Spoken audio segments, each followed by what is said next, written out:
Ini bukan masalah wajib atau tidak wajib, harus atau tidak harus, tetapi itu sudah masuk ke yang kuasa atau yang ke atas. Akan ada yang ditinggalkan bagi anak.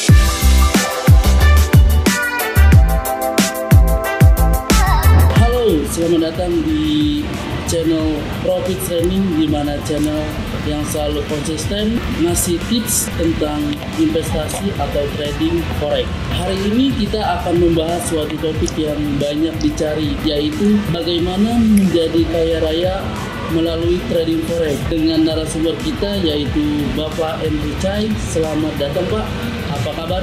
Ya, baik, terima kasih. Mari kita mulai. Untuk pertanyaan pertama, bagi pemula yang baru memulai, bagaimana caranya untuk menjadi kaya raya melalui trading forex, Pak? Oke, jadi kalau mau kaya dari trading forex tentunya kita harus profit. Nah, sekarang pertanyaan selanjutnya adalah bagaimana nih caranya supaya bisa profit, kan begitu.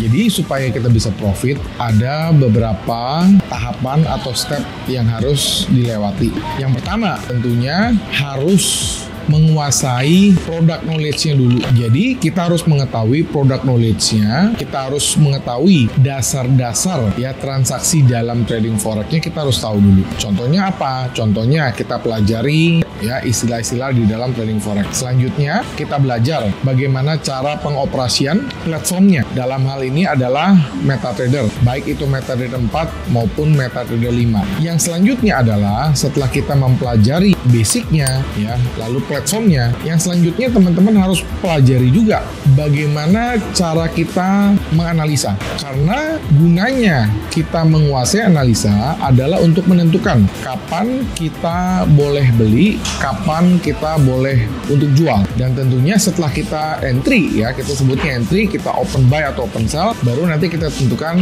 kapan kita harus exit. Dalam hal ini kapan kita harus close buy dan kapan kita harus close sell. Langkah selanjutnya setelah teman-teman menguasai itu semua, teman-teman harus ya memiliki kesabaran ya, alias sadis, sabar dan disiplin. Karena dengan sabar dan disiplin kita bisa trading dengan psikologi yang tenang, dan kita dalam transaksi ketika mendapatkan ketenangan, maka tradingan kita akan jauh lebih terukur dan lebih akurat. Setelah itu juga jangan lupa untuk selalu diversifikasi pada market. Jangan hanya trading pada satu pair saja, misalnya emas saja atau misalnya euro saja. Enggak, semua market tetap bisa berpotensi. Maka kita dituntut untuk bisa menganalisa, kita bisa trading, kita bisa menghasilkan profit untuk market-market yang tersedia di dalam trading forex. Setelah teman-teman melewati tahapan-tahapan tersebut, maka probability kita untuk bisa mendapatkan profit akan jauh lebih besar. Ketika probability kita untuk mendapatkan profit jauh lebih besar, otomatis kita bisa mendapatkan uang dan kita bisa mengumpulkan kekayaan dari profit transaksi yang teman-teman lakukan. Itu dia. Menarik sekali atas jawabannya Pak. Lalu, apakah sebenarnya kita harus kaya? Dan apa tujuannya Pak? Oke, ini bukan masalah wajib atau tidak wajib, bukan masalah harus atau tidak harus. Karena kalau kita bicara tentang kekayaan ya, tentunya ini berkaitan tentang finansial. Dengan adanya finansial yang cukup, dengan adanya finansial yang mapan, kita bisa memenuhi kebutuhan hidup kita. Jadi apabila dibilang wajib atau tidak wajib, harus atau tidak harus, itu mau tidak mau. Karena semua kebutuhan manusia pasti butuh yang namanya finansial. Contohnya, misalnya kita ingin pergi dari rumah ke kantor. Apabila finansial kita tidak cukup, maka kita hanya bisa pergi lewat kendaraan umum atau misalnya naik motor. Lalu bagaimana dengan hujan?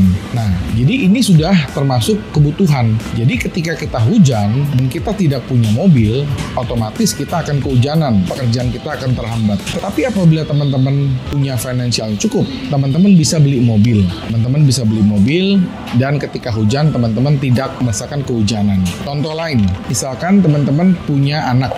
Anak teman-teman butuh ya pendidikan yang bermutu. Kita tahu bahwa pendidikan yang bermutu biayanya pasti akan sangat berbeda dengan pendidikan yang biasa-biasa saja. Pendidikan yang bermutu pasti ya biayanya relatif mahal, bahkan sangat mahal. Nah, Andrew tahu ada beberapa saudara Andrew sekolah di swasta ya hanya untuk uang pangkalnya aja 40 juta.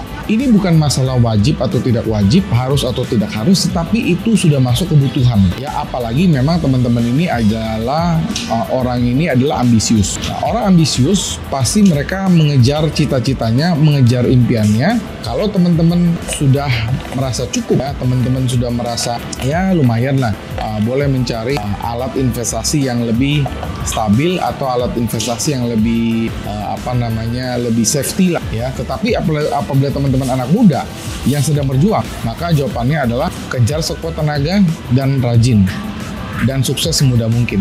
Itu dia. Sangat inspiratif Pak atas jawaban dari pertanyaan tadi. Sekarang banyak yang bertanya-tanya kenapa kita sebenarnya perlu menjadi kaya. Ya. Tadi Andrew sudah singgung sedikit dan Andrew akan tambahkan lagi. Ini selain kebutuhan, ada beberapa orang juga yang mengejar ya financial atau financial freedom itu karena ingin kebebasan. Bebas dalam hal apa? Bebas dalam hal misalkan kita ingin tempat tinggal yang kondisi lingkungannya lebih baik. Kita ingin tempat tinggal yang lebih luas. Nah, semuanya itu butuh yang namanya adalah financial. Jadi, dengan adanya financial yang mapan, kita lebih bebas. Satu itu.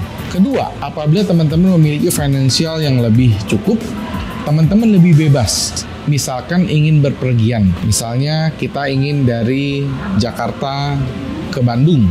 Kalau teman-teman finansialnya terbatas, maka teman-teman hanya bisa pergi lewat travel, angkutan umum, atau dengan sepeda motor. Tapi apabila teman-teman memiliki finansial yang layak, maka teman-teman bisa menggunakan mobil pribadi. Jadi ini mengenai kebebasan. Atau teman-teman mau lebih bebas lagi, teman-teman bisa lewat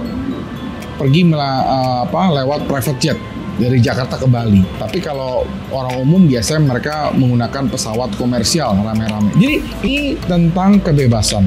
Dan yang paling penting yang ketiga adalah kita memiliki financial yang cukup, memiliki kekayaan yang berlimpah. Tentunya kita bisa riskan anak cucu kita sehingga mereka tidak perlu memulai dari nol lagi.